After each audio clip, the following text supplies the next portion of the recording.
Lin Tianyue, presiden wanita perusahaan bernilai triliunan, mengadakan rekrutmen suami secara terbuka. Aku benar-benar terpilih. Lin Tianyue berusia 23 tahun saat itu. Kakek pilar keluarga tetangga sakit parah, waktunya tidak banyak lagi. Hal yang paling dikhawatirkannya adalah cucu perempuannya yang paling disayanginya belum pernah punya pacar. Jika dia bisa melihat cucunya menikah, dia akan pergi dengan bahagia. Lin Tianyue belum pernah punya pacar sepanjang hidupnya. Bahkan ada desas-desus di luar bahwa dia adalah seorang lesbian, Dewi S yang diakui.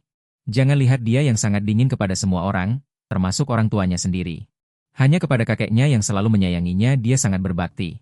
Gadis kecil lainnya. Di usia yang masih memeluk orang dewasa dan merengek, dia sudah sering menghadiri berbagai acara bisnis kerjasama dengan orang tuanya. Dan jamuan makan kelas atas. Jadi sekarang dia bisa dikatakan memiliki visi yang tajam. Dan merupakan elit di antara elit bisnis yang tegas. Kapanpun dia harus mempertimbangkan bagaimana memaksimalkan keuntungan. Pernikahan juga demikian. Dia bahkan mengadakan audisi terbuka untuk memilih pasangannya. Dalam pandangannya, tidak ada emosi. Apapun yang terjadi, dia memilih yang terbaik. Temanku bersikeras menarikku untuk menemaninya. Aku bilang aku punya pacar. Dia bilang justru karena itulah dia mengajakku pergi bersamanya. Kalau tidak, aku yang tinggi dan tampan, anak laki-laki ceria seperti sekarang, sakit jiwa baru mau mengajakku ikut audisi. Mencuri perhatiannya. Sebenarnya, bukan hanya karena dia tinggi dan tampan, IQ-ku yang mencapai 148 adalah hal yang paling kubanggakan. Aku belum lulus, aku sudah bisa berdiskusi topik dengan para profesor dan berpartisipasi dalam eksperimen. Wah, tempat audisi ini benar-benar ramai. Bintang idola top dan pria muda yang tampan, aku melihat beberapa. Ada yang gagah, ada juga yang kemayu. Aku melirik teman sekamarku yang tidak menonjol. Apakah kamu harus mempermalukan dirimu sendiri? Dia tidak peduli sama sekali. Bagaimana aku tahu aku tidak bisa jika tidak mencoba? Siapa tahu dia suka tipeku ini. Aku suka kepribadianmu yang tidak mudah menyerah ini. Bukan. Kepribadianmu yang tidak mudah menyerah. Setelah mengatakan itu, aku memelototinya dan berjalan menuju prasmanan mewah di sana. Tidak heran IQ-ku tinggi. Isi dulu perutku dengan makanan laut yang biasanya tidak mampu kubeli. Lalu lihat di mana ada hadiah yang bisa diambil. Mengambil hadiah juga bisa dianggap tidak sia-sia datang. Tentang audisi, aku sama sekali tidak memikirkannya. Orang-orang yang datang seperti ini adalah para kandidat yang terpilih dari ribuan orang atau mereka yang memiliki keluarga terkemuka. Atau mungkin unggul dalam keuangan dan perdagangan, keluargaku hanya sedikit berada. Ya hanya tingkat pemula. Tidak ada satupun yang tersisa. Jika dia terpilih, probabilitasnya lebih kecil daripada berjalan di jalan. Kemungkinan tersambar petir lebih kecil. Ketika aku kenyang, putaran pertama sudah berakhir. Pembawa acara memberitahu semua orang. Baru saja keluarga Lin menyelesaikan penyaringan awal dari tempat tinggi. Mereka yang tidak menarik secara visual telah dihilangkan. Seperti yang diharapkan, teman sekamarku juga tersingkir. Saat aku akan mengikutinya keluar, beberapa pengawal menghentikanku. Halo, Tuan. Anda telah terpilih. Sebelum hasil putaran kedua keluar. Anda tidak bisa keluar. Aku terkejut dan tidak bisa berkata apa-apa, menunjuk wajahku. Benar, itu Anda. Pengawal di sebelah Anda mengenakan setelan hitam dan kacamata hitam, sangat agresif. Aku melihat teman sekamarku di sebelahku. Wajahnya lebih buruk daripada makan beberapa kilogram kotoran. Apa itu? Kenapa kamu tidak kembali dulu? Aku hanya akan makan sekali. Kamu kembali dan jelaskan kepada pacarku. Shanshan, aku menemanimu. Aku akan dihilangkan di putaran berikutnya. Aku menghiburnya dengan baik. Bagaimanapun, aku sudah menumpang makan dan minum darinya selama 2 tahun terakhir. Jadi, kami memasuki putaran berikutnya. Para kontestan diundang ke Hotel Bintang 5. Ponsel mereka diambil. Beberapa hari ini di sini hanya makan, tidur, dan makan. Hari-hari ini sangat menyenangkan. Pada hari kelima, kami dibawa ke villa yang sangat besar. Mungkin lebih tepat disebut perkebunan. Aku menemukan bahwa banyak orang telah pergi lagi. Sekarang hanya tersisa 20 orang lebih di sini. Ternyata aku naik lagi. Sebenarnya, selama beberapa hari kami tinggal di hotel, keluarga Lin telah mencari tahu informasi semua orang. Para playboy yang kehidupan pribadinya berantakan, atau orang-orang dengan noda lain telah dihilangkan. Aku tidak menyangka bahwa aku, seorang mahasiswa miskin biasa, malah masuk ke babak final. Selanjutnya, kami akan tinggal di sini selama sebulan untuk mengamati kebiasaan hidup kami. Karena siapapun dapat berpura-pura selama 1 atau 2 hari, tetapi setelah sebulan, pasti akan ada beberapa masalah yang terekspos karena kurang hati-hati. Sebenarnya, hidupku cukup teratur. Pertama, karena aku seorang siswa. Kedua, itu karena keluargaku miskin. Rokok, alkohol, dan tempat hiburan, aku juga tidak memiliki kekuatan untuk mengembangkan bidang ini. Jadi biasanya aku hanya melakukan pengalaman. Kemudian ada berolahraga, melayani beberapa teman sekamarku yang sering merawatku, dan juga pacarku. Jadi selama sebulan ini, selain membaca buku, berolahraga, dan membersihkan rumah di dalam dan di luar. Hari-hari itu juga cukup memuaskan. Sebulan kemudian, aku dibawa ke biro urusan sipil oleh mobil polisi. Lin Tianyue, yang sedang menunggu di sini, meraih tanganku dan masuk. Dia sama sekali tidak merasa seperti orang luar. Apa yang terjadi? Aku menatapnya dengan bingung. Selamat, kamu terpilih. Kita akan langsung mendaftar pernikahan. Lin Tianyue berbicara tanpa emosi sedikit pun, langkahnya juga tidak berhenti.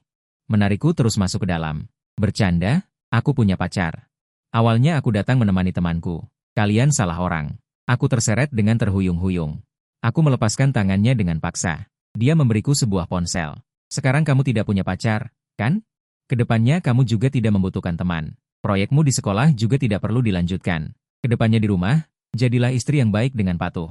Aku membuka video di ponsel yang dia berikan. Itu pacarku. Dia berdiri di samping seorang idola pria populer. Ling Huan, kita putus saja. Sekarang aku sudah bersama GG, kakak. Nona Lin juga memberiku banyak uang.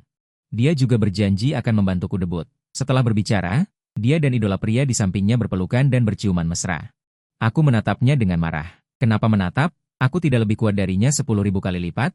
Harus diakui auranya sangat kuat. Dengan patuh aku mengurus surat nikah dengannya. Semua orang iri dengan kehidupan mewahnya setelah ini.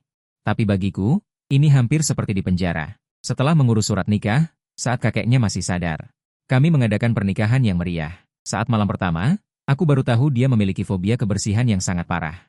Pertama, aku disterilkan seluruh tubuh, lalu sauna, terakhir digosok seluruh tubuh dengan sikat secara teliti. Baru dia mengizinkanku menyentuhnya. Dan setelah tangan menyentuh sesuatu yang lain, tidak boleh menyentuhnya lagi. Seluruh proses berhubungan seks itu, tangan harus diangkat tinggi-tinggi, jauh dari tubuhnya. Awalnya aku sangat tertarik dengan tubuhnya yang sempurna dan wajah malaikatnya. Tapi setelah dia melakukan semua ini, aku juga kehilangan minat. Akibatnya, keesokan harinya, dia memanggilkan seorang koki masakan Cina dan masakan Barat. Mengajariku memasak. Setelah pernikahan tidak ada bulan madu, aku tidak akan mengatakan apa-apa. Aku seorang jenius dengan IQ 148. Kau menyuruhku belajar memasak. Dengan cepat aku memiliki keterampilan memasak yang hebat. Lalu belajar desain dan penataan taman. Tata rias dan kecantikan rambut, pembuatan dan pencicipan anggur, padu padan dan perawatan pakaian mewah. Pijat seluruh tubuh, memberi makan dan melatih hewan peliharaan, mengemudi dan memperbaiki mobil. Lalu ada sanda, taekwondo, Brazilian jiu-jitsu, tinju. Ini karena melihatku menganggur, bersiap untuk membiarkan pelayan dan pengawal di rumah. Apakah kepala pelayan semuanya beristirahat? Suatu kali Lin Tianyue membawaku menghadiri pesta koktail. Aku melihat juara tinju dunia. Aku merasa seperti ingin naik dan bersaing dengannya. Saat itu aku merasa sangat kuat. 5 tahun menikah, hidupku cukup memuaskan. Dimulai dari membuatkan sarapan untuknya setiap pagi, hingga mengerjakan pekerjaan rumah rutin pukul 12 malam. Setelah itu, aku harus membersihkan medan perang. Dia tidak suka tempat tidur yang berantakan. Tahun kedua dan keempat, kami memiliki 2 putra. Kedua putraku, bahkan belum genap sebulan, sudah dititipkan di rumah tua di jalanan. Aku hanya bisa bertemu mereka saat tahun baru dan hari raya. Putraku memperlakukanku seperti orang asing. Tidak lebih dekat dari pengasuh. Suatu hari, dia berkata kepadaku dengan nada dingin seperti biasa. Bukankah kau selalu ingin bekerja di perusahaan? Hari ini, pemimpin yang bertanggung jawab atas perencanaan kota bertemu dengannya di sebuah pesta. Mungkin dia sedikit mabuk, melihatku dia langsung menempel padaku. Saat itu aku belum berlatih seni bela diri tradisional. Untuk sementara aku kalah darinya dan dia mengambil banyak keuntungan dariku. Saat itu Lin Tianyue hanya melihat dari samping. Seperti melihat orang asing. Hari ini tugasku adalah menjamunya, maka aku akan membalas dendam atas keluhan yang kupendam. Mungkin melihat amarah di mataku, Lin Tianyue menambahkan kalimat lagi. Pastikan untuk menemaninya dengan baik. Kalau kau bisa merencanakan beberapa proyek yang bisa meningkatkan nilai di sekitar proyek properti kita, itu semua tergantung satu kata darinya. Setelah berkata demikian, dia menyetir mobil membawaku ke restoran termewah yang sudah dipesan. Kemudian, tanpa mempedulikan wanita yang menatapku dengan mata berbinar, dia berkata, ada urusan lain, lalu pergi tanpa menoleh. Tapi aku sekarang bukan lagi Gao yang bisa dipermainkan. Sebenarnya dia orang yang sangat belak-belakan. Aku langsung merangkul bahunya dan memanggilnya kakak. Lama tidak bertemu, aku sangat merindukanmu. Hari ini, siapapun yang tidak minum sampai terkapar, berarti tidak cukup setia. Dia sedikit terkejut, lalu tertawa terbahak-bahak. Kalau soal yang lain aku tidak bisa, tapi kalau minum, aku akan mencari lawan lain untukmu. Kalau kau berkata begitu, aku tidak akan terima. Begitu saja, kami berdua menghabiskan sebotol baijiu. 2 botol anggur merah. Kami berdua saat itu sudah berada di bawah meja. Keesokan harinya, ketika aku bangun di rumah, Aku langsung melihat Lin Tianyue di sampingku dengan wajah muram. Ekspresi ini sudah terlalu familiar bagiku. Pasti tidak ada hal baik. Apa yang terjadi padamu kemarin? Kenapa kau membuat pemimpin itu mabuk sampai seperti itu? Kemarin ketika aku menarik kalian berdua dari bawah meja, kalian berdua menangis dan berteriak ingin menjadi saudara angkat. Aku mengucek mata dan menatapnya dengan serius, kalau aku tidak membuatnya mabuk. Kau tahu apa yang akan dia lakukan? Atau, kau tahu apa yang ingin dia lakukan? Makanya kau menyuruhku pergi, kan? Lin Tianyue yang selalu kuat menoleh, tidak berani menatap mataku. Apa yang bisa dia lakukan padamu sebagai seorang wanita? Sebagai pria, kerugian apa yang bisa kau alami? Lagi pula, aku tidak keberatan. Apa yang membuatmu tidak bisa melepaskannya? Kau setiap hari tidak melakukan apa-apa di rumah. Jika bahkan ini pun tidak berguna, untuk apa aku membutuhkanmu? Ini pertama kalinya aku mendengarnya berbicara. Dengan sedikit rasa bersalah, aku menggelengkan kepala dan tersenyum.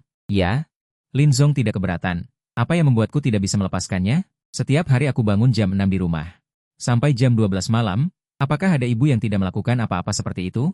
Mungkin karena aku tidak pernah mengatakan kata-kata kasar kepadanya. Dia dengan tidak senang mengomeliku, kau di rumah melakukan pekerjaan seorang pelayan, pengasuh, dan pengawal. Kau tidak melihat berapa banyak uang yang kuberikan padamu? Berapa banyak hadiah dan mobil mewah yang kubelikan untukmu? Uang yang kau berikan padaku, tapi kau tidak mengizinkanku membeli apapun. Begitu banyak mobil mewah, tapi kau tidak mengizinkanku keluar. Apa bedanya memberi atau tidak memberi? Baiklah, baiklah, aku rasa aku terlalu baik padamu. Lupa statusmu di rumah ini? Hari ini kau di rumah merenungkan dirimu baik-baik. Jika kau merasa uang di kartu dan mobil di rumah sama saja antara memberi atau tidak memberi, maka semuanya akan kuhentikan untukmu. Ucapnya sambil pergi dengan marah. Aku melihat punggungnya, sambil memikirkan 5 tahun pernikahanku ini. Di mata orang luar, semua orang iri. Menantu laki-laki keluarga Lin, tapi kehidupan seperti apa yang kujalani, hanya aku yang tahu. Hanya dengan proyek-proyek eksperimenku di universitas dulu, sudah cukup membuat hidupku penuh warna. Sekarang aku seperti seekor anjing yang dikurung di dalam kandang, setiap hari tidak hanya harus menjaga rumah dan halaman, melakukan pekerjaanku dengan baik.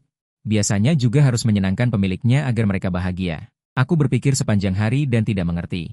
Mengapa aku harus hidup begitu lelah? Aku melakukan begitu banyak hal, hanya membuat diriku sendiri terharu. Di mata orang lain, itu semua sudah seharusnya. Mulai hari ini, aku tidak akan lagi bangun pagi-pagi dan tidur larut malam tanpa henti. Melakukan pekerjaan melayani orang. Selama bertahun-tahun ini, aku sendiri masih memiliki sedikit tabungan. Membeli sebuah mobil biasa, setiap hari pergi pagi pulang malam. Entah minum-minum dengan teman yang sudah bertahun-tahun tidak bertemu. Atau memancing dan bermain bola sendiri. Setiap hari ketika aku kembali. Lin Tianyue sudah tidur. Jadwal istirahatnya diatur dengan sangat baik, dia adalah orang yang sangat disiplin. Aku juga tidak mengganggu istirahatnya, tidur di kamar lain sendiri. Setelah memikirkan beberapa hal. Seluruh diriku berbeda dari sebelumnya. Tidak lagi menjadi orang yang setiap hari karena waktu tidak cukup. Berjalan pun ingin berlari sepanjang jalan. Sekarang seluruh diriku jauh lebih cerah dan ceria. Senyum yang hilang telah kembali ke wajahku. Saya juga menghubungi mantan profesor saya dan berkata saya ingin kembali melanjutkan proyek penelitian dengan mereka, dan mereka juga setuju dengan senang hati. Karena mereka sangat memahami kemampuan saya, kira-kira selama sebulan saya hidup nyaman seperti ini. Suatu malam saya pulang agak terlambat. Saya melihat Lin Tianyue masih duduk di sofa. Biasanya jam segini dia sudah tidur, sekarang bahkan para pelayan pun sudah istirahat. Saya melihatnya dan berkata, belum tidur, tanpa berhenti, saya langsung berjalan menuju kamar saya. Belum cukup merajuk, kamu pergi pagi pulang malam setiap hari, apa kamu menganggap rumah ini seperti hotel? Apa kamu masih menganggapku sebagai istrimu? Saat berbicara, dadanya naik turun dengan hebat, seolah-olah dia telah mengalami keluhan yang sangat besar. Saya tidak menghiraukannya, membuka pintu dan langsung masuk ke kamar. Seperti yang saya duga. Lin Tianyue tidak mengejar dan merengek. Sangat jarang orang seangkuh dia yang berinisiatif berbicara. Beberapa hari berikutnya, laboratorium sekolah sangat sibuk, jadi saya memutuskan untuk tinggal di asrama. Pada malam pertama saya tidak pulang. Keesokan paginya saya dibangunkan oleh dering telepon. Dengan linglung saya menjawabnya. Itu dari Lin Tianyue. Meskipun nadanya sangat tenang, tapi saya bisa merasakan napasnya yang berat. Kamu semakin hebat saja. Sekarang berani tidak pulang semalaman. Apa ada yang bisa saya bantu? Saya sangat sibuk sekarang. Tidak ada waktu untuk berbicara omong kosong denganmu. Berani-beraninya kamu bersikap seperti ini padaku. Benar-benar gila. Saya menutup telepon. Bahkan jika keluarga Lin memiliki kekuatan yang besar, lalu kenapa? Tempat saya ini adalah universitas negeri unggulan. Banyak proyek di laboratorium tempat saya berada juga merupakan proyek utama nasional. Jadi sekarang saya sama sekali tidak khawatir. Dia akan melakukan apa pada saya. Setelah terbangun, saya tidak bisa tidur lagi. Setelah mandi, saya turun untuk bersiap-siap. Setelah sarapan, saya pergi ke laboratorium. Baru saja sampai di bawah, saya melihat Lin Tianyue menunggu di sana. Saya pura-pura tidak melihatnya dan menundukkan kepala, bersiap untuk menyelinap pergi dari sisi lain. Baru saja berjalan beberapa langkah. Lin Tianyue meraih pergelangan tangan saya. Tadi malam tidak pulang, hari ini pura-pura tidak melihat. Lin Tian, kemampuanmu meningkat ya. Apa kamu pikir kalau kamu tidak menghabiskan uangku dan bersembunyi di sekolah, aku tidak bisa melakukan apa-apa padamu? Saya terlalu mengenalnya. Karena dia mengatakan ini, pasti dia sudah mempersiapkan sesuatu. Saya juga tidak ingin membuatnya marah. Pasti tidak ada gunanya bagi saya. Saya sangat sibuk beberapa hari ini. Proyek ini berada di saat yang paling penting. Jadi saya tidak pulang dan akan tinggal di sana untuk jangka waktu yang lama. Apa ada yang bisa saya bantu? Apa ada urusan mendesak? Cepat ikut saya. Tanpa membiarkan saya berkata apapun, dia menarik saya ke dalam mobil. Setengah jam kemudian, kami tiba di kantor pusat perusahaannya. Ternyata perusahaannya menerima. Serangan peretas asing melumpuhkan semua komputer. Orang dalam mereka sendiri tidak bisa mengatasinya. Ini juga bukan bidang keahlian saya, jadi saya segera menelepon untuk meminta bantuan. Sekolah kami adalah tempat berkumpulnya talenta-talenta terbaik dari seluruh negeri. Setelah satu panggilan telepon, seorang senior dengan cepat tiba bersama orang-orang. Masalah teratasi dalam beberapa jam. Lin Tianyue juga membayar imbalan dan hadiah yang sangat besar. Dulu, saya sering membantunya menyelesaikan masalah seperti ini. Saat saya hendak kembali bersama senior saya, Lin Tianyue memanggil saya. Dia mengajak saya makan siang bersamanya. Saya bertanya kepada senior saya untuk ikut, tetapi dia tersenyum dan pergi. Kami tiba di sebuah hotel yang sangat mewah. Lin Tianyue bahkan tidak melihat menu yang disodorkan oleh pelayan. Dia memesan makanan dengan lancar. Sepertinya dia sering makan di sini. Dia hari ini masih seperti biasanya. Mulia dan cantik. Bahkan di hotel mewah seperti ini, para tamu di sekitarnya pun melirik ke arahnya. Makanan segera datang. Dia melirik saya dan bertanya, saya sudah pergi ke banyak tempat, tetapi tidak ada yang rasanya seperti yang kamu buat. Hanya tempat ini yang lumayan. Suaranya jarang terdengar lembut. Saya tidak menjawab. Saya masih makan dengan lahap makanan di depan saya. Saya belum makan sarapan, dan sekarang saya hampir kelaparan. Melihat saya tidak bereaksi, dia meletakkan sumpitnya dan menyeka mulutnya. Dia baru makan 2 suap dan sudah tidak mau lagi. Saya berkata, sebaiknya kamu tahu batasanmu. Kesabaran saya terbatas, Nona Lin. Tahu batasan apa? Saya sudah banyak membantumu. Diperlakukan dengan makan siang saja sudah tahu batasan? Kalau begitu, pandanganmu juga tidak terlalu besar, ya? Kamu tidak seperti ini sebelumnya. Ini adalah kedua kalinya saya membantahnya. Saya ingat dia bahkan tidak bisa berbicara dengan lancar. Saya bisa tidak menghabiskan uangmu, tidak menggunakan barang-barangmu. Tetapi biarkan saya menjadi seperti orang biasa, oke? Kehidupan seperti dulu.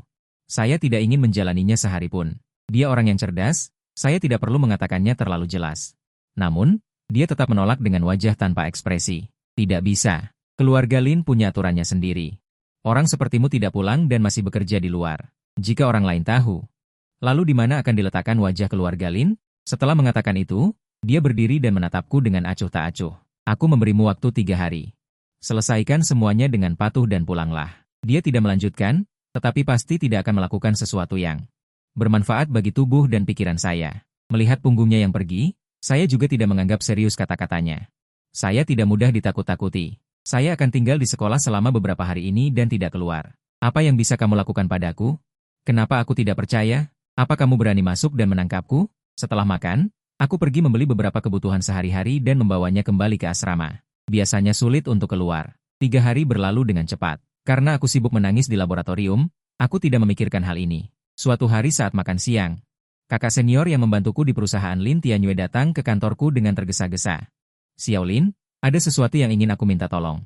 Keponakanku meneleponku dan mengatakan dia terluka saat bermain di lokasi konstruksi. Aku tidak bisa sampai di sana tepat waktu. Bisakah kamu? Karena kami biasanya memiliki hubungan yang baik, aku langsung setuju tanpa berpikir panjang. Dia memberitahuku lokasinya dan aku menggunakan navigasi. Saat aku berjalan mendekat, aku merasa ada yang tidak beres. Ini adalah kompleks bangunan yang ditinggalkan, dikelilingi oleh rumah-rumah yang bobrok. Semua kusen pintu dan jendela telah dicopot. Mengapa seorang gadis kecil bermain di sini sendirian? Tidak, aku harus segera lari. Setelah aku mengambil keputusan, aku berbalik dan tiba-tiba dikelilingi oleh selusin pria kekar yang perlahan mendekatiku. Tuan Muda Lin, Lin Zhong meminta Anda untuk kembali. Kalian berdua hanya bertengkar selama beberapa hari. Tidak mungkin untuk tidak pulang sama sekali, bukan? Yang berbicara adalah Hu Biao, kepala keamanan perusahaan Lin Tianyue. Dia tinggi dan besar. Kepala besar dan leher tebal, wajahnya penuh daging. Katakan padanya bahwa aku akan kembali malam ini. dan suruh dia pulang untuk makan malam. Aku akan membelikannya hidangan yang paling dia sukai. Aku sangat merindukannya setelah beberapa hari tidak bertemu. Haha, aku ingin tertawa, tetapi aku melihat ekspresi semua orang di sekitarku tidak enak. Tidak ada yang merespons. Tuan Muda Lin, kami semua tahu bahwa Anda sangat ahli, tetapi Anda tidak bisa menganggap kami semua bodoh. Ikut aku. Atau kami akan membawamu pergi. Pilih salah satu. Setelah dia selesai berbicara, dia memberi isyarat kepada yang lain untuk mendekatiku. Para pengawal ini sama seperti Lin Tianyue, tidak sabaran sama sekali. Aku melepas jaketku, meregangkan tangan dan kakiku, dan bersiap. Santai. Tuan Muda Lin sepertinya ingin berlatih dengan kami. Kalau begitu, mari bersenang-senang dengan Anda. Lin Zong berkata. Jangan lukai dia. Serang. Hu Biao memberi perintah.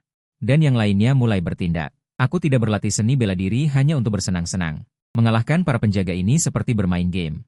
Saat jeritan terus terdengar di tempat kejadian, wajah Hu Biao, yang telah kupukuli hingga babak belur, menjadi semakin jelek.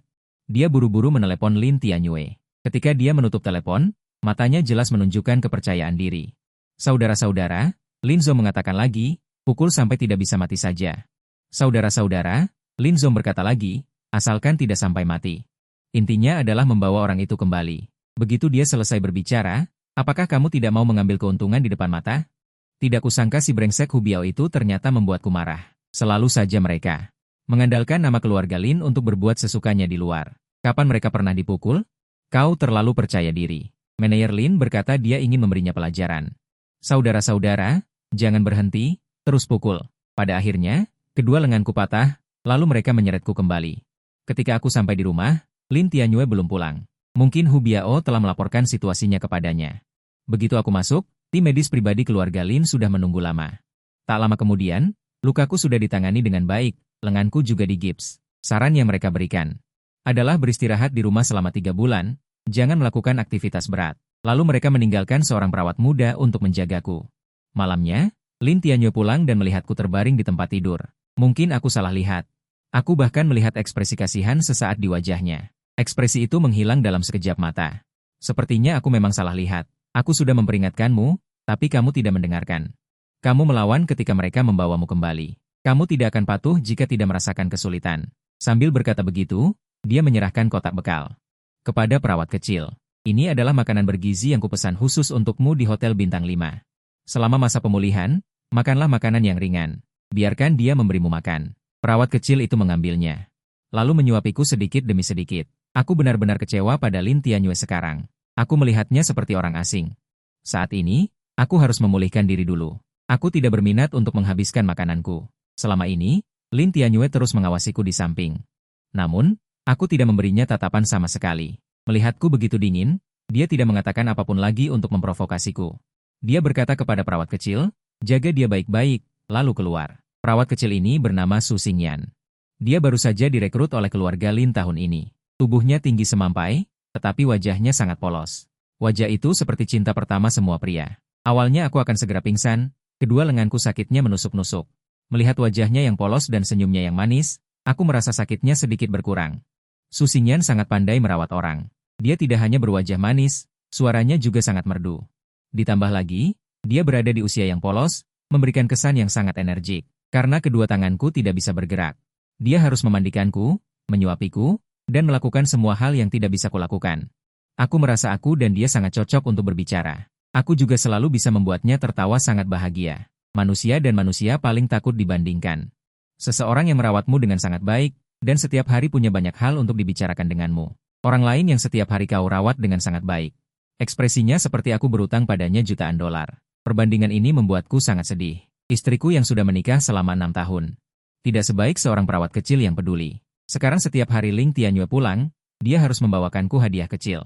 Katanya hadiah kecil, tapi nilainya juga lumayan. Tapi aku belum pernah melihatnya. Tidak ingin berbicara sepatah kata pun dengannya. Suatu kali aku baru bangun dari tidur siang, merasa ada yang memijatku. Aku pikir sudah seharusnya itu Su Xingyan. Xingyan, apa yang ingin kamu makan malam ini?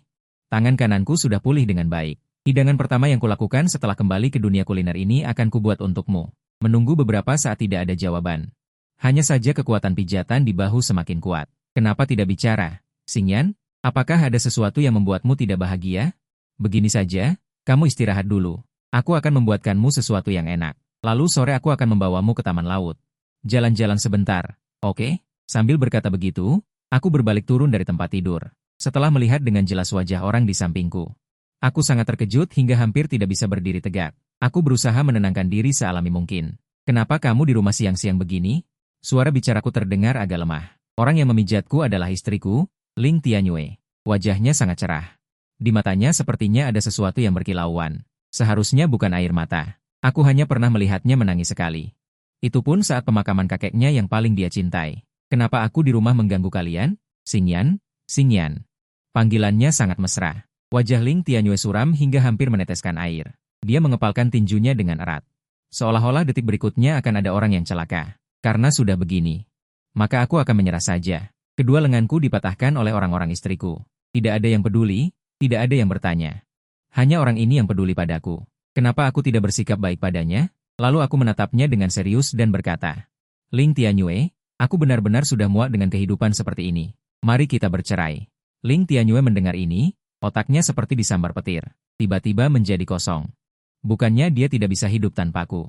Hanya saja dia merasa terkejut karena aku mengajukan perceraian. Setelah beberapa lama, dia baru berbicara. Hanya karena seorang perawat kecil, kamu ingin menceraikanku? Di mana aku kurang darinya? Ling Tianyue akhirnya terpancing emosinya. Dia berteriak padaku. Selalu bangga. Dia yang kuat menuntut dirinya untuk tidak kalah dari siapapun. Hari ini suaminya ingin menceraikannya demi seorang perawat kecil. Inilah pukulan terberat baginya. Aku perlahan berjalan mendekatinya, berpikir bahwa karena jendela ini sudah tertembus. Lebih baik mengatakannya saja. Apa kau benar-benar berpikir aku menikahimu demi uang? Apa Susingyan ingin menceraikanmu? Selama bertahun-tahun menikah, apa kau benar-benar menganggapku sebagai suamimu? Setelah menikah, aku, seorang anggota proyek penting nasional, setidaknya 148 orang belajar memasak, kecantikan, tata rias, dan puluhan keterampilan lainnya demi dirimu. Selama beberapa tahun aku tidak pernah keluar rumah dan berputar di sekitarmu, tetapi kapan kau peduli padaku? Kapan kau bersikap baik padaku? Aku kehujanan dan masuk angin karenamu, kau khawatir aku menularimu dan mengisolasiku selama lebih dari sebulan. Demi kebersihanmu, setiap kali aku disentuh, aku didesinfeksi dan disikat. Ketika menyentuh sesuatu yang lain, aku tidak bisa menyentuhmu. Setiap kali dengan posisi yang aneh. Kau tahu betapa menghinanya ini? Demi kepentingan grup, kau bisa mengirimku ke atasan. Kau menganggapku apa? 6 tahun menikah, aku tidak merasakan sedikit pun kehangatan di rumah ini. Aku hanya kesal dan keluar untuk mencari udara segar, dan kau menyuruh orang untuk mematahkan kedua lenganku dengan tongkat. Aku takut. Ling Tianyue, aku benar-benar takut. Aku benar-benar takut suatu hari nanti, aku akan dibunuh olehmu karena tidak menyenangkanmu. Setidaknya kita pernah menjadi suami istri. Bisakah kau melepaskanku? Kata-kataku tulus, sikapku sangat rendah hati. Aku hanya ingin membuatnya luluh dan melepaskanku. Bukan suami seperti ini. Aku hanya kurang mempertimbangkan. Aku pikir jika aku memeliharamu di rumah dan tidak memintamu bekerja, memberimu makan dan minum yang enak setiap hari, itu pasti lebih baik daripada hidupmu di luar sana. Aku pikir kau akan berterima kasih padaku. Ling Tianyue memelukku dengan air mata berlinang, dan menjelaskan kepadaku dengan suara yang sangat lembut. Aku tersenyum pahit. Mengapa kau berpikir bahwa seorang ahli kunci nasional akan merasa beruntung hanya karena ada makanan dan minuman? Kami memiliki lebih dari 10 proyek kunci nasional setiap tahun. Apa yang tidak bisa aku makan dan minum? Apakah aku tidak perlu bekerja setelah menikah? Tetapi aku bangun jam 6 setiap hari dan sibuk sampai dini hari. Ini lebih melelahkan daripada pekerjaanku. Uang dan mobil yang kau berikan padaku, aku tidak bisa keluar sekalipun sepanjang tahun. Itu ada di kamarmu dan aku tidak menyentuhnya sedikit pun. Mobil itu mungkin sudah berkarat di garasi. Aku tidak mendapatkan keuntungan apapun, hanya luka-luka ini. Apa yang aku perjuangkan dengan pengetahuan ini? Akhirnya aku memiliki kesempatan untuk mengatakan semua keluhan yang telah aku derita selama bertahun-tahun. Meskipun wajahku penuh air mata, hatiku merasa sangat lega. Mungkin setelah mendengar apa yang aku katakan, dia baru menyadari bahwa aku telah memberikan begitu banyak tetapi tidak mendapatkan apapun. Ini mengubah persepsinya yang biasa secara drastis. Dia memelukku erat-erat dan terus mengucapkan maaf. Aku bahkan bisa merasakan seluruh tubuhnya bergetar. Ini juga yang terjadi pada hari kakeknya meninggal. Dia menangis dan menghalangiku. Baru bisa seperti ini. Aku melepaskan tangannya, menyeka air mata. Menatapnya dengan dingin. Jika kau benar-benar merasa bersalah padaku, biarkan aku pergi. Aku benar-benar tidak ingin tinggal 1 menit pun di rumah palsu ini. Katakan, aku mencoba berjalan keluar. Dia hanya menutup wajahnya dengan kedua tangan di tempat, kesakitan tanpa gerakan apapun. Aku kembali ke kamarku. Hanya mengambil kartu bangku. Ini semua uangku sendiri, uang di dalamnya. Masih cukup untuk menghabiskan sisa hidupku. Tidak membawa apapun dan keluar dari rumah Lin. Segera setelah keluar, aku menjelaskan situasinya ke sekolah. Sekolah juga setuju aku bisa kembali setelah sembuh. Lalu aku mencari hotel untuk memulihkan diri. Pada siang hari ketiga di hotel, pintu kamar diketuk. Aku pikir pesanan makanan sudah datang.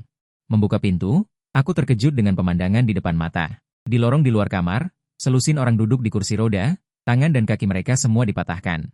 Yang paling depan adalah Hu Biao. Dia langsung mengarahkan kursi rodanya dan berlutut di kakiku saat melihatku membuka pintu. Selain anggota badan yang patah, tidak ada satupun tempat yang baik di sekujur tubuhnya. Tuan Muda Lin. Kak Lin, ayah, kau adalah ayah kandungku. Aku juga tidak ingin menuntut tanggung jawab, hanya tidak ingin ada hubungan apapun dengannya lagi. Keesokan harinya, aku sedang menggosok gigi di kamar mandi. Seseorang mengetuk pintu lagi. Kali ini aku memastikan itu adalah petugas layanan sebelum membuka pintu. Seorang petugas layanan wanita dan seorang pria berpakaian seperti manajer masuk. Sikap mereka sangat antusias. Tuan Lin, kamar yang Anda pesan untuk setengah tahun ini, karena hotel sedang direnovasi. Jadi kami hanya bisa memindahkan Anda ke kamar lain. Aku orang yang sangat mudah bergaul. Bukankah hanya pindah kamar? Bukankah sama saja dimanapun aku tinggal? Jadi petugas layanan mengemasi barang-barangku. Aku dengan senang hati pergi bersamanya ke kamar baru di lantai atas. Ini kamar yang dipindahkan untukku? Bukankah ini kamar presidential suite? Aku juga pernah melakukan perjalanan bisnis. Aku juga orang yang sudah makan asam garam. Aku juga pernah menginap di kamar ini. Benar, Tuan Lin? Ini semua adalah kesalahan hotel kami. Telah merepotkan Anda. Jadi inilah ketulusan kami. Melihatnya mengatakan kebohongan dengan ekspresi serius. Aku hampir tidak bisa menahan tawa. Jelas ini adalah ulah orang itu lagi. Tidak ada cara lain, bersiap untuk menginap dulu. Selama aku tidak melihatnya, tidak masalah di mana aku tinggal. Kemudian, 3 kali sehari. Para pekerja mendorong kereta makanan, lalu membuka penutupnya, dan meletakkan hidangan-hidangan mewah di meja makan di depanku. Mumpung gratis, kenapa tidak dimakan? Aku ini bukan orang yang suka merajuk. Membuat diriku sengsara. Setelah keluar dari keluarga Lin, aku jadi menyesal sekarang. Jumlah uang di dalamnya belum kuperiksa, tapi pasti jumlahnya fantastis. Dia cukup dermawan padaku. Hari ketiga, beberapa orang berpakaian dokter datang lagi. 2 di antaranya sangat kukenal. Mereka adalah bagian dari tim medis pribadi keluarga Lin. Setelah mereka memeriksaku, hasilnya pemulihanku sangat baik. Tidak ada masalah kesehatan lain. Sangat sehat, hanya tidak boleh terlalu lelah. Untuk kegiatan sehari-hari biasa tidak masalah. Saat mereka pergi, aku menarik salah satu dari mereka dan berbisik bertanya mengapa Susin yang tidak datang. Dia tertawa canggung beberapa kali tanpa menjawabku. Hari keempat, Lin Tianyu datang sendiri. Aku membuka pintu dan mempersilakannya masuk. Dia sekarang kembali ke kondisi seperti biasanya. Seperti Dewi Presiden yang kukenal. Berpakaian sangat cantik. Ini riasan yang kusuka kugambar untuknya saat aku di sisinya. Tapi sepertinya, kondisinya kurang baik. Terlihat sangat lesu. Setelah masuk rumah, dia tidak berbicara, berjalan ke tengah ruangan, melihat sekeliling. Alisnya sedikit berkerut, sepertinya ada ketidakpuasan. Besok aku akan menyuruh orang untuk menambahkan beberapa fasilitas hiburan di ruangan ini. Permainan apa yang kamu suka? Sambil berbicara, dia memelukku dari belakang, dagunya bertumpu di bahuku. Bernapas hangat di telingaku dan berkata dengan lembut. Aku meronta beberapa kali, tapi lenganku tidak berani menggunakan tenaga, tidak berhasil melepaskan diri. Bagaimana pertimbangan soal perceraian? Aku tidak menginginkan apapun, cukup bawa kartu gajiku saja. Setelah selesai berbicara, aku jelas merasakan tubuhnya bergetar hebat. Bahkan napasnya pun semakin berat. Sepertinya selama ini kamu masih marah. Suamiku, aku tidak akan menceraikanmu. Kedatanganku kali ini adalah untuk berbicara baik-baik denganmu. Tentang diriku.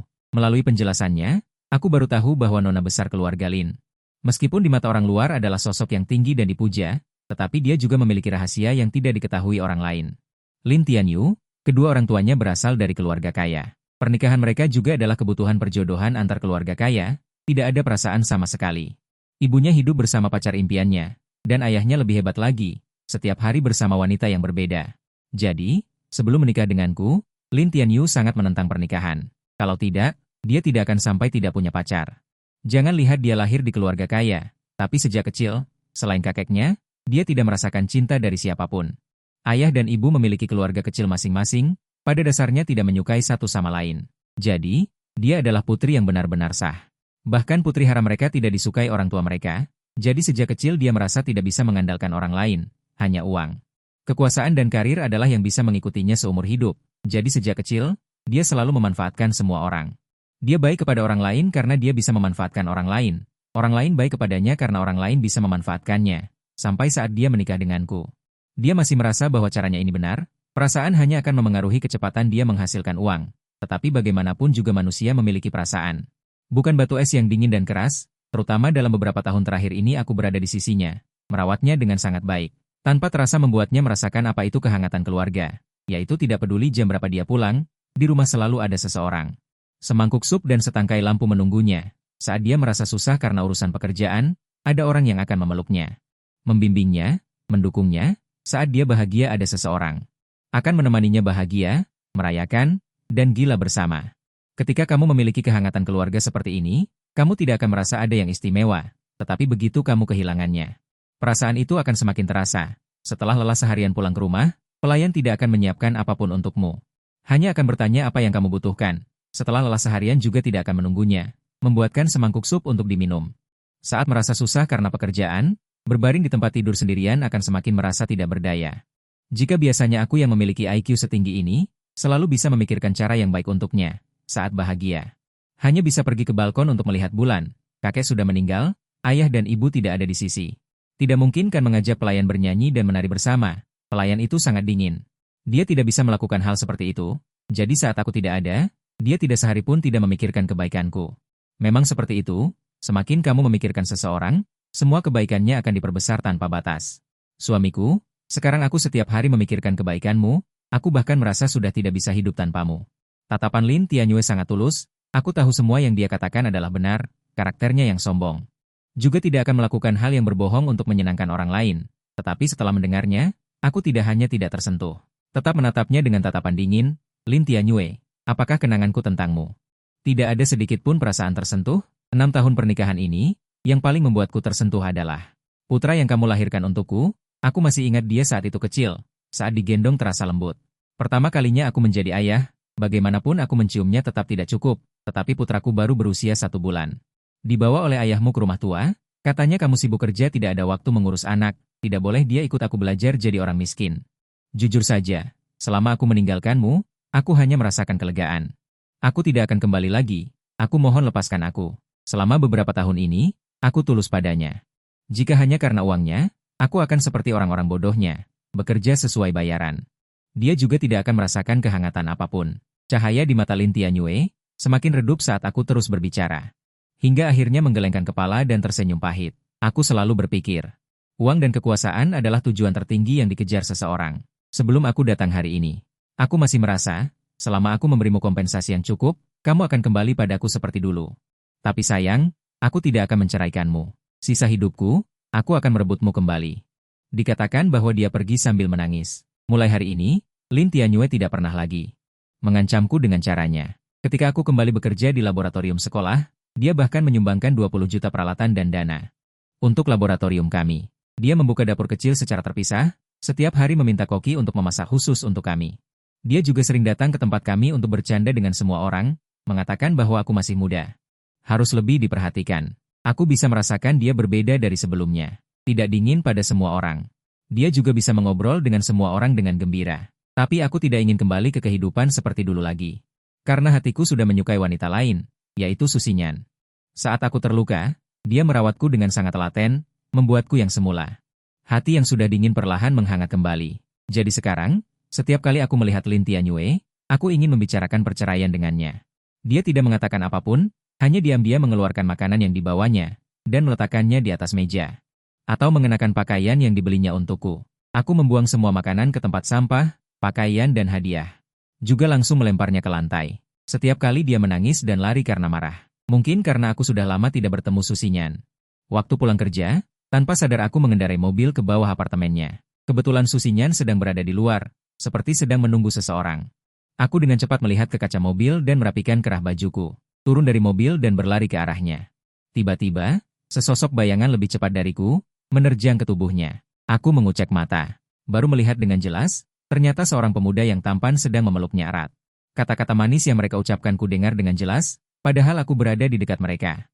Namun, mereka sama sekali tidak menyadarinya. Dengan lesu, aku kembali ke mobilku dan bersandar di setir untuk meredakan emosiku. Bagaimana bisa aku baru tahu dia punya pacar saat hendak menyatakan cinta? Sebuah suara tiba-tiba mengejutkanku di dalam mobil. Aku menatap Lin Tianyue yang tak sejak kapan sudah duduk di kursi penumpang. Aku kehilangan kata-kata. Tanpa mengatakan apapun, aku kembali bersandar di setir. Kenapa aku bisa menyukainya? Apa yang lebih baik darinya dibandingkan diriku? Suara Lin Tianyue tiba-tiba meninggi. terdengar marah dan menuntut. Mungkin karena aku merasa dia terlalu baik padaku. Sudah lama aku tidak merasa ada orang yang begitu baik padaku. Sekarang setelah dipikir-pikir, baru kusadari. Itu hanyalah standar profesional seorang perawat pribadi. Kemudian, mobil itu terdiam, hanya terdengar suara napas kami berdua. Tiba-tiba, sepasang tangan lembut menarikku ke dalam pelukan hangat. Dia terus membelai punggungku, menghiburku. Ini semua salahku. Kamu memberikan seluruh kelembutanmu padaku, tapi yang kamu dapatkan hanyalah sikap dingin dan acuh dariku. Namun, saat mereka memukulmu hingga terluka waktu itu benar-benar bukan perintahku. Di hatimu, aku memang tidak penting. Bahkan jika mereka memukulku, aku hanya perlu kembali dan menjelaskan beberapa patah kata. Aku mendorongnya menjauh, melepaskan diri dari pelukannya. Lin Tianyue, ayo kita bercerai.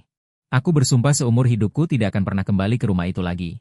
Jika kamu masih memiliki sedikit perasaan padaku, lepaskan aku. Aku mohon padamu. Dia berbalik, aku tidak bisa melihat ekspresinya. Hanya meninggalkan kalimat, ingin bercerai, kecuali aku mati, lalu pergi. Beberapa hari setelahnya, aku hidup dalam kebingungan. Pemimpin laboratorium juga melihat bahwa aku sedang tidak fokus, dan memberiku beberapa hari cuti lagi. Setelah beberapa hari tidur di hotel, pikiranku akhirnya sedikit jernih. Aku berencana membeli bahan-bahan untuk membuat hotpot. Aku ingin menikmati makan malam yang enak sendirian. Setelah selesai membeli barang dan baru saja membuka pintu mobil, bagian belakang kepalaku menerima pukulan keras. Ketika aku bangun, aku menemukan diriku berada di atap sebuah bangunan kosong. Ternyata, Hu Biao dan beberapa orang yang dipecat Lin Tianyue karena telah mematahkan tangan dan kakiku telah menculikku. Saat aku pingsan, mungkin mereka telah memukulku dengan keras. Sekarang aku merasa seluruh tubuhku sakit, tapi mereka tidak mengikatku. Aku masih bisa bergerak bebas. Untungnya, mereka tidak menyadari bahwa aku sudah bangun. Aku terus berpura-pura pingsan. Pertama, untuk mencari kesempatan. Kedua, untuk memulihkan kondisiku. Sekarang seluruh tubuhku terasa pusing. Apakah Lin Zong punya waktu? Tentu saja aku tidak akan mengambil uangmu begitu saja. Aku akan menukar sesuatu denganmu. Suamimu sekarang berada di tanganku. Foto sudah kukirimkan padamu. Jangan terburu-buru. Asal kamu memberi saya uang, saya tidak akan melakukan apapun padanya. 100 juta tunai, kamu harus datang sendiri. Melapor ke polisi atau membawa orang, tunggu saja suamimu membereskanmu. Baiklah, Hu Biao menutup telepon. Tidak sampai 1 jam, Lin Tianyue datang dengan mobil. Dia datang sendiri ke atap. Hu Biao, kamu semakin berani. Beraninya kamu menculikku? Apa kamu tahu apa akibatnya? Aku menutup mata dan tidak bisa melihat ekspresinya. Tapi aku bisa mendengar amarahnya. Suaranya gemetar. Haha, aku bahkan tidak bisa makan. Hubungan yang kejam. Nada bicara Hu Biao sudah agak gila. Sangat setia. Aku menyuruhmu mengikatnya kembali. Aku bilang jangan menyakitinya, tapi kalian malah memukuli suamiku sampai mati. Aku bisa membiarkan kalian hidup saja sudah merupakan kehormatan bagi kalian. Kali ini biarkan aku membawa suamiku pergi, aku bisa melupakan semuanya. Uang yang kalian inginkan ada di dalam mobil. Turunlah dan langsung bawa mobilnya pergi. Setengah jam kemudian aku akan menelepon. Hehehehehe. Setelah tawa menyeramkan. Uangnya kami ambil, kamu juga kami ambil. Direktur Lin yang seperti bidadari ini. Jika hari ini kami bertiga membuatmu nyaman, mungkin aku akan memberikan kalian mayat yang utuh. Serang. Daging mereka bergetar dari tanah, mereka mengerang lalu jatuh. Sisa anak buahnya. Saat berkelahi, ada yang ditendang jatuh, ada yang dipeluk kepalanya. Pokoknya, satu lebih menyedihkan dari yang lain. Setelah menyelesaikan mereka, aku memeluk Lin Tianyue yang lemas di tanah dan menghiburnya berulang kali. Menghiburnya dengan lembut. Setelah dia perlahan sadar, aku memeluknya dan masuk ke mobil untuk kembali. Polisi kemudian tiba di tempat kejadian dan menenangkannya. Aku juga pergi ke kantor polisi untuk membuat pernyataan. Saat aku bertemu Lin Tianyue lagi di rumah, dia sudah pulih sepenuhnya dan bahkan membuat banyak hidangan. Sayang, cuci tanganmu dan makanlah. Aku menatapnya dengan linglung. Kapan kamu bisa memasak? Dalam beberapa bulan kamu tidak ada, aku juga belajar memasak, merias wajah, dan menata rambut. Sekarang biarkan aku menjagamu, oke? Dia menatapku dengan penuh harap tanpa berkedip. Aku tidak menjawabnya. Bagaimana kamu berani pergi sendiri tadi? Mereka semua adalah binatang buas, sekelompok orang yang nekat. Apakah kamu memikirkan akibatnya sebelum pergi? Dia memberiku udang besar kesukaanku. Tanpa sadar. Aku tidak memikirkan akibatnya jika aku pergi, tapi akibatnya jika aku tidak pergi. Aku tahu aku tidak bisa menanggungnya. Aku benar-benar tidak bisa kehilanganmu lagi. Kamu ada di dunia ini. Satu-satunya yang bisa membuatku merasa hangat, tanpamu di hari-hari ini, aku kembali ke dunia yang dingin itu. Suamiku, jangan tinggalkan aku, oke? Aku benar-benar tidak bisa tanpamu. Aku juga memeluknya, air mata tanpa sadar sudah membasahi pipiku. Saat tidur di malam hari, dia bilang ingin memberiku anak lagi. Aku refleks mengambil disinfektan. Dia merebutnya dan membuangnya ke tempat sampah. Malam ini aku baru tahu bahwa melepaskan itu sangat melegakan. Meskipun hidupku sebelumnya tidak terlalu bahagia, tapi kedepannya aku akan bahagia selamanya dengan Lin Tianyue.